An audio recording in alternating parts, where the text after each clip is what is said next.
Hey Basket Brains, Kirby here, aka Darkwing Disc, and this is my 2026 in the bag. Let's get right into it. Starting with my putting putters. For the last couple of years now, I've putted with the Flex 1 P2. I have this beautiful Emerald City disc stamped one that I've been using for a long time now. Also as a backup, I have this Kirby Snyder Darkwing disc stamped one that features my cats Snicks and Butters. I still have a few of these and other molds available, so I like this maybe for a little longer shot. I will throw this sometimes if I want just kind of that nice straight to like hyzer finish. And then I also carry a Flex 3. I use this more for like long like approach shots. I will throw this at the ground a lot of times and expect to get a little bit of skip and a little bit of ground play. The other putters that I carry in my bag are all a bunch of Logics. I have this really beat up soft Logic that I like. It's got a little thumb track. I've had this for a really long time. It's really straight to being pretty understable, so I throw it on a ton of hyzer, expect it to flip up and run to the right. And then I also carry a pair of Cosmic Fury 2s. These are great. This one, which used to have a gold stamp, which is now mostly worn off, is really, really straight. I'll throw this on some hyzer, get to flip up and just kind of ride. If I put on a little bit of anhyzer, I know it's going to run left to right for a really long time. And then this purple one, which is a touch newer, is pretty overstable for these Logics. I know if I throw this one on hyzer, it's going to run itself left the whole way. If I do throw it on a little bit of anhyzer, I do expect it to flatten out and maybe even flex out depending on how much anhyzer I throw on it. So this one's a little better for the headwind, and then this one I think is just a little straighter and a little flippier. Okay, now for the approach discs in my bag. I carry a extra soft Exo Vapor Tactic. This guy's really worn out, really beat up. It's got a couple of different thumb tracks from like where I usually grip it. This guy's really, really rubbery and soft, so it'll hit the ground and just stick really well. Still pretty overstable, but I can throw it on a little bit of flex and kind of get some run time out of it. And then to pair that, I have the drop. This swirly S-line drop is really beautiful. This is a gold Team Discmania stamped one as well. I'll throw these on forehands, big forehand like anhyzer and kind of let it pan, flatten out and run. I'll throw it on like a lot of anhyzer and get it to kind of go. Great for headwinds. It's that kind of reliable, overstable approach disc I think everybody needs in their bag.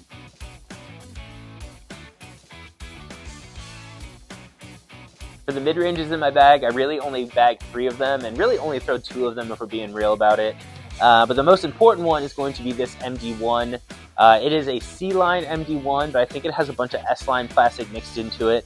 This is really, really straight, but does have a little bit of overstability, so if I do throw it on hyzer, I know if it's soft, it'll kind of fade a little bit, and if I crank it on hyzer, it'll just kind of flip up and turn, but it'll never kind of turn and start to like kind of run to the right-hand side, which I think is really, really reliable. Super straight shooter. I absolutely love the MD1. I think it's one of the best mid-ranges on the market. And to pair with that, I carry a Glacier. This is basically the way I use my MD1, but as more of a headwind fighter. I will throw this on a little bit of anhyzer and expect it to kind of flex. If I throw it on hyzer, I'm not really getting it to flip up. It's just kind of like running on hyzer before it fades out.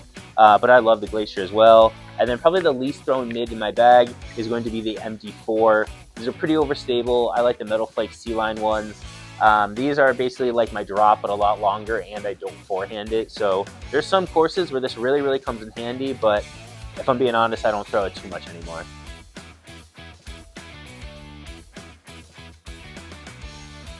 The fairway driver portion of my bag is pretty interesting. I don't carry a ton of fairway drivers. This first one I almost treat as more of a mid-range anyways. This is the Splice. I have a really cool Emerald City disc stamped one. I've had this for a pretty long time. It's pretty beat up, so for what a Splice is, it is getting pretty straight. But I'm still throwing this with all the forehand and hyzer chop that's coming right out of it. It's cool to throw on like hyzer, it'll hit the ground, jump, skip, and then kind of almost like roll it away. Really, really special disc. I love the Splice. I don't throw it a ton, but when I use it, there's nothing else in the world that will get me out of that predicament like the Splice will. Next is a pair of discs that I use really, really similar to each other. This is the CD1 and the Essence. Basically the way the CD1 works is I'll throw it on a little bit of hyzer. We'll kind of get like a little bit of flip up to flat. It'll run and then hyzer out. If I put on anhyzer, I know it'll kind of ride that left to right for a little bit before kind of fading out of it and kind of punching straight. And then the Essence is kind of the other side of that. If I throw the Essence on hyzer, it's going to flip up, and then instead of fading out, it's going to keep turning to the right. I can throw the Essence on a little bit of anhyzer and just know it's going to run left to right the entire way. And I like using the Essence on rollers sometimes too, where I just got to kind of throw it on a good amount of anhyzer, get it down, and it'll kind of cook for a lot longer than the driver will in my bag. And then the last fairway driver that I use is kind of not even really a fairway driver. This is the PD. The Nordic Phenom 1s are my favorite one of the PD, just because I think it was a little flatter top and maybe a touch straighter for what a PD is. But it still has a ton of really reliable finish to it. I use this kind of like just like a short distance driver. I use it as just kind of that 350 low ceiling to 425 out in the field kind of shot. Even though it is a 10 speed and labeled as a distance driver, I use it more like a fairway.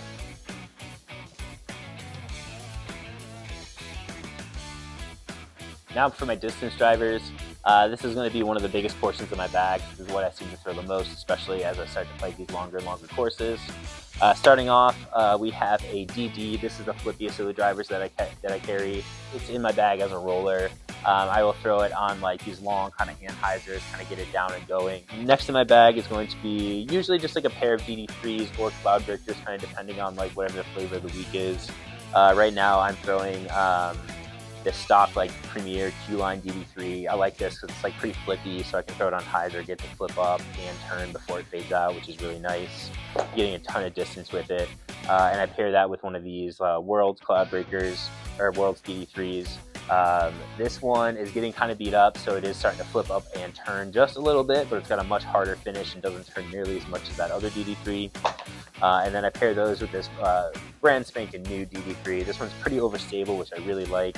That's what the previous one started as, and eventually kind of gets to the point where she starts to flip and get a little straighter. So I have kind of a little cachet of these that I'm excited to just kind of dip into whenever I need. But pretty overstable, which I really like, and it kind of fills a nice little void in between the next disc and the previous disc. Next disc is one of the newest molds to my bag, and this is the DD4. These are sick, man. I love them. It is like a beat up DD2 right out of the box. You can throw it on some anhyzer. It'll kind of ride on that anhyzer before fading out really, really hard, hitting the ground and giving you a little bit of skip.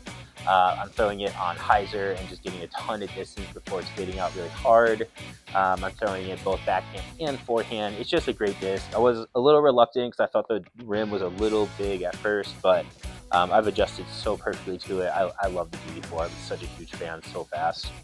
And then the last disc and the most overstable driver that I carry in my bag is a Swirly S-Line PD2. This is one of the Skystones from the mystery boxes a couple of years. I have a bunch of these that I really, really like.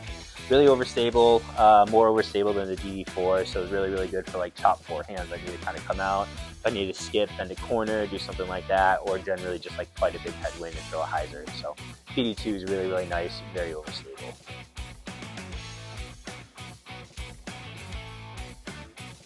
Okay, let's get into some of the other stuff in my bag before we round out the video. Want to give a quick shout out to my sponsors, Discmania, Emerald City Disc, and Disc Golf Threads. Go to Disc Golf Threads, use promo code DWD, and pick yourself up a jersey, anything you like on there. But I have to specifically recommend my personal jersey, the Morphin. It is based off of the Mighty Morphin Power Rangers original jumpsuits. So super, super cool. And it features my cat Teddy on the chest. In the bag, my newest addition is going to be one of these Max Disc tints. These retriever poles are sick, man. It's all carbon fiber. The pole is super long. The pole is super long.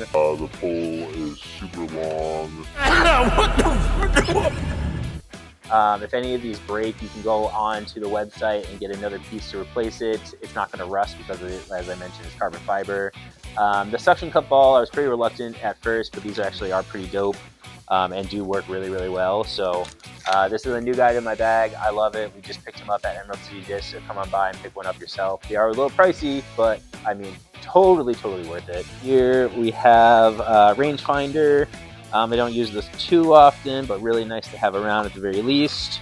And then the rest of it that's in here is pretty much just like snacks, like Slim Jims, like little like nut mixes, some like Kind bars and stuff like that.